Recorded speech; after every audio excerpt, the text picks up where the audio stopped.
All right, so let's start with breaking news. Zack Wilson to the bench, Mike White starts. Probably not the move I would make. You can lose a guy.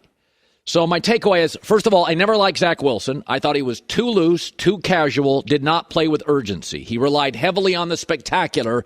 That's not it, man. That's college. That's Mountain West football. That's the schedule BYU plays, right? That's not SEC football. That's not NFL football. You got to do the mundane really well. He's heavily reliant on hero ball and the spectacular.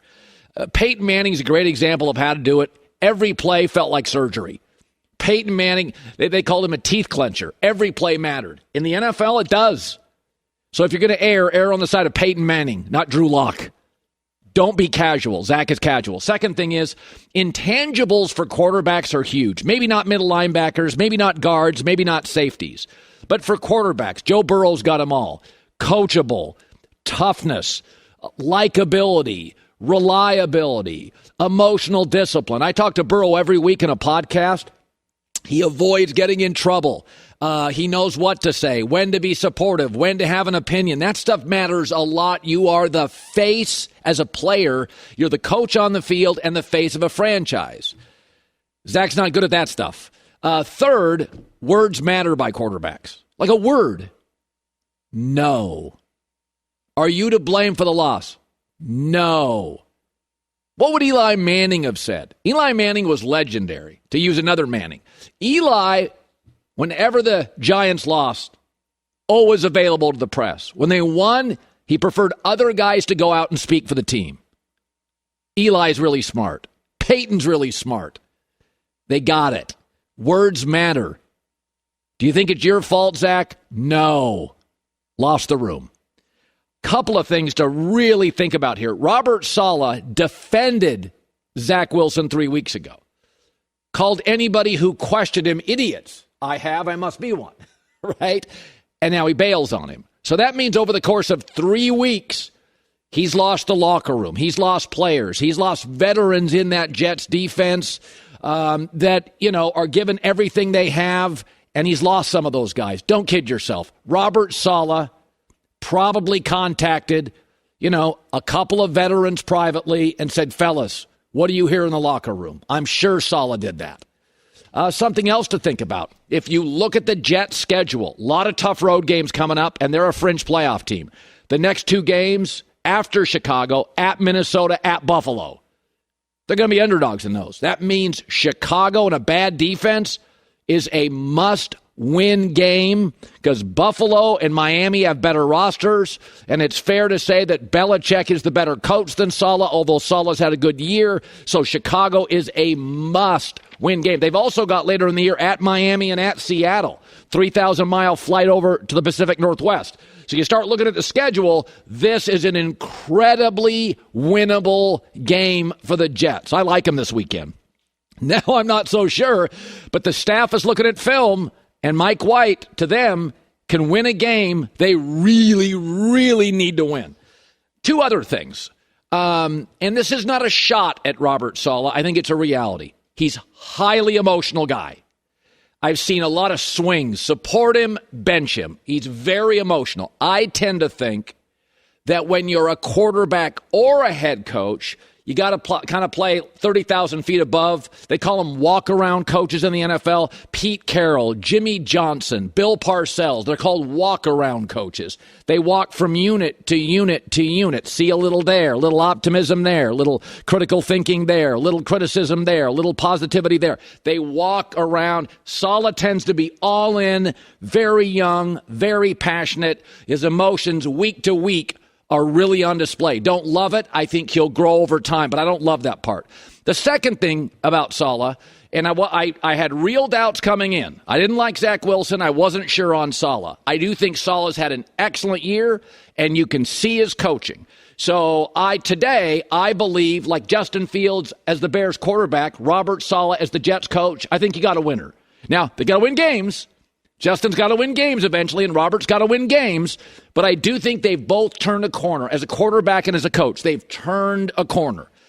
The other thing is, and this is undeniable, and I have talked about this multiple times, these defensive coaches and young quarterbacks ain't good.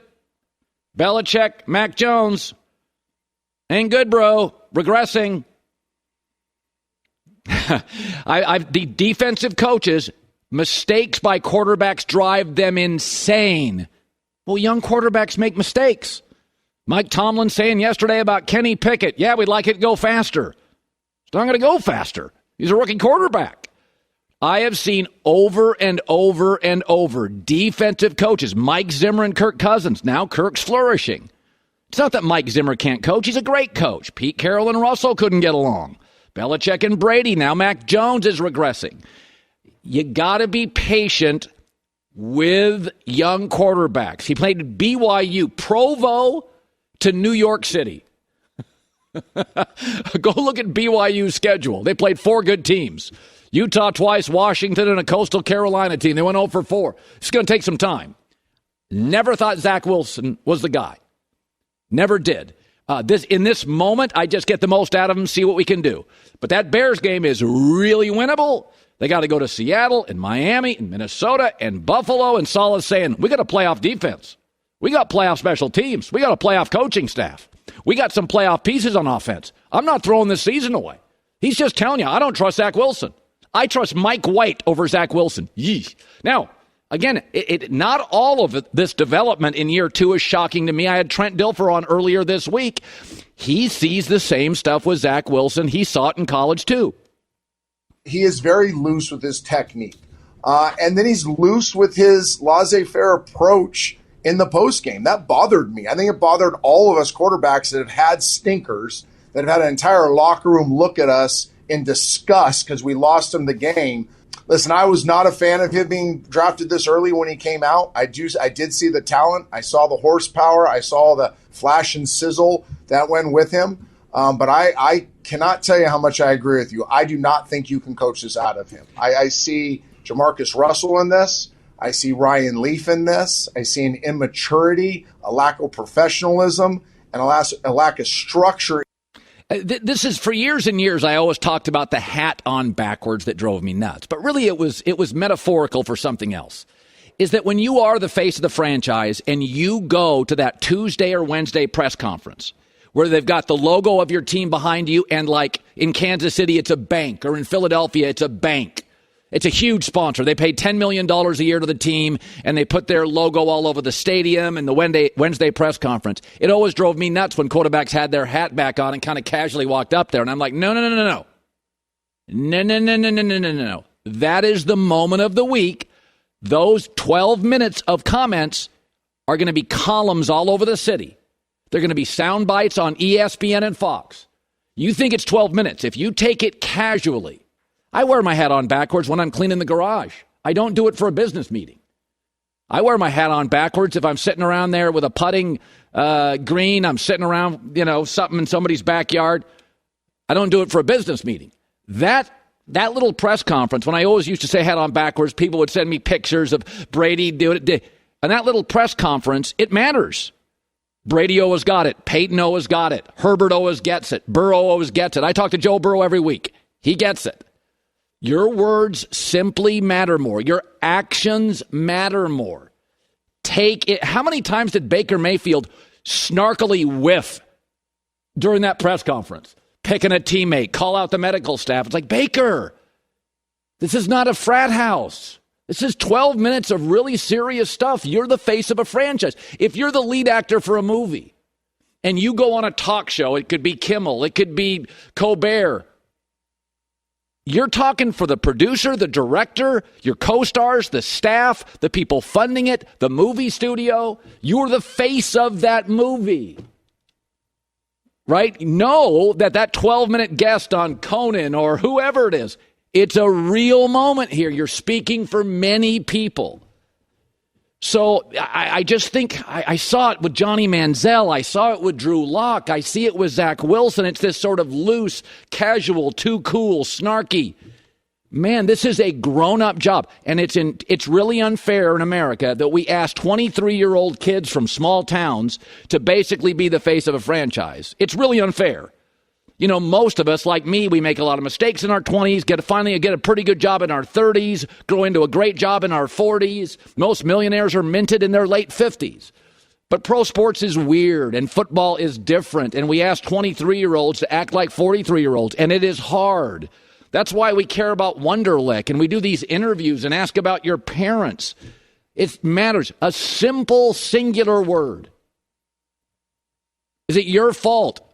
Nah. Lost the room. One word, 2 letters. No. Hit the bench. One word. So when you go to that press conference, all you young guys out there, I criticize Jameis for immaturity. Johnny, Drew, Zach, Baker. My track record's pretty good. About 5 for 5 on this stuff. Like, you can be rigid. Like, Justin Herbert doesn't say much. Joe Burrow's kind of reticent to give you a lot. Brady was boring for decades. Err on that side. Eli Manning, he would just kind of talk in circles for decades. He got it. He understood it. It matters. So that's where we are. Mike White, good luck. I tell you, boy, he must have really lost the locker room. Zach was 5-2 as a starter this year, and the Bears' defense stinks. He was also named a team captain as voted by the players before the season, Colin. Something's happened in 3 weeks. Well, he definitely lost them after that game. No accountability. We talked about it this week. He lost that locker room. One word, 2 letters. And the problem for him is Mike White now faces the 30th ranked defense in the league in the Bears, and then Minnesota, 18th in the league. So Mike White could win both those games or be competitive. Never a dull moment with these guys, huh? Look at you laughing. You're relishing this. I am not. Very serious. It makes the Jets-Bears game fascinating. Oh, yeah. Absolutely fascinating. I'm spending 4 days eating and watching football. The Bears-Jets got really, really captivating. This is not a corner TV game. This might be center stage, 1 p.m. Can't wait. All right.